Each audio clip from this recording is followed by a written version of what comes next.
രാഷ്ട്രീയ കേരളം ഉറ്റുനോക്കുന്ന സ്ഥാനാർത്ഥി പ്രഖ്യാപനങ്ങളാണ് ഇന്നും ഇന്നലെയുമായി പയ്യന്നൂരിൽ നിന്നും ഉണ്ടായത്. 1965 പയ്യന്നൂർ നിയോജക മണ്ഡലം നിലവിൽ വരുന്നത്. അന്ന് തൊട്ട് ഇന്നോളം CPM തന്നെയാണ് പയ്യന്നൂരിനെ പ്രതിനിധീകരിച്ചത്. അരിവാൾ ചുറ്റിക നക്ഷത്രമാണ് വിജയ ചിഹ്നമായി ഉണ്ടായത്. ആ നാൾ വഴികൾ ഒന്ന് നോക്കാം. 1970 വരെയും അതിനുശേഷം 77 വരെയും കരിവള്ളൂർ സമരസേനാനി AV കുഞ്ഞമ്പു മണ്ഡലത്തെ പ്രതിനിധീകരിച്ചു.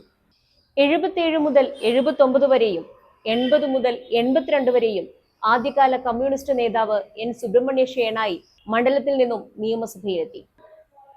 1982 മുതൽ 87 വരെ കമ്മ്യൂണിസ്റ്റ് പ്രസ്ഥാനത്തിന്റെ കരുത്തുറ്റ നേതാവ് MV രാഘവനാണ് പയ്യന്നൂരിനെ പ്രതിനിധീകരിച്ചത്. 87 മുതൽ 91 വരെയും 91 മുതൽ 96 വരെയും CP നാരായണൻ പയ്യന്നൂർ MLA ആയി. 1996 മുതൽ 2001 വരെ കേരളത്തിന്റെ ഇപ്പോഴത്തെ മുഖ്യമന്ത്രി സാക്ഷാൽ പിണറായി വിജയനാണ് പയ്യന്നൂർ MLA ആയത്.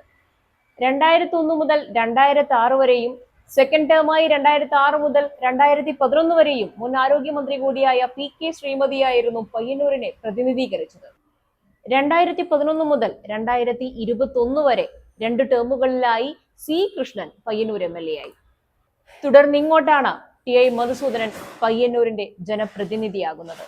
C കൃഷ്ണന്റെ 2ാം ടേമിൽ 40,000 ആയിരുന്നു ഭൂരിപക്ഷം ഉണ്ടായത്.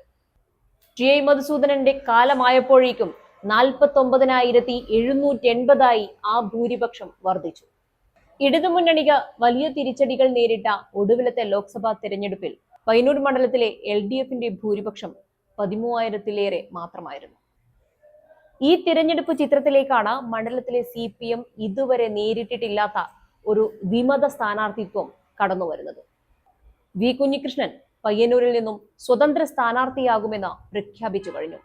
40 വർഷക്കാലം CPMന്റെ വിവിധ ഘടകങ്ങളിൽ പ്രവർത്തിച്ചിരുന്ന ജില്ലാ കമ്മിറ്റി അംഗം, പയ്യന്നൂർ ഏരിയ സെക്രട്ടറി എന്നീ നിലകളിലൊക്കെ പ്രവർത്തിച്ചിരുന്ന V കുഞ്ഞികൃഷ്ണനാണ് സ്വതന്ത്ര സ്ഥാനാർത്ഥിയായി വരുന്നത് എന്നത് തന്നെയാണ് അതിന്റെ രാഷ്ട്രീയ പ്രാധാന്യം.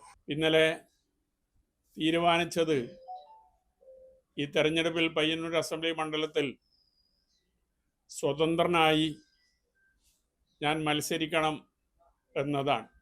100% സാധാരണ പറയല്. അതിൻ്റെ അപ്പുറത്തേക്ക് കൂടുതൽ പറയണമെന്നുണ്ടെങ്കിൽ അത് ശരിയല്ലല്ലോ. 100-ൽ 100 പയ്യന്നൂർ ജനങ്ങൾ പയ്യന്നൂരിലെ ഇടതുപക്ഷത്തിൻ്റെ സ്ഥാനാർത്ഥികളെ നോക്കി വിലയിരുത്തി ശരിയായ തീരുമാനം എടുക്കുന്നവരാണ്.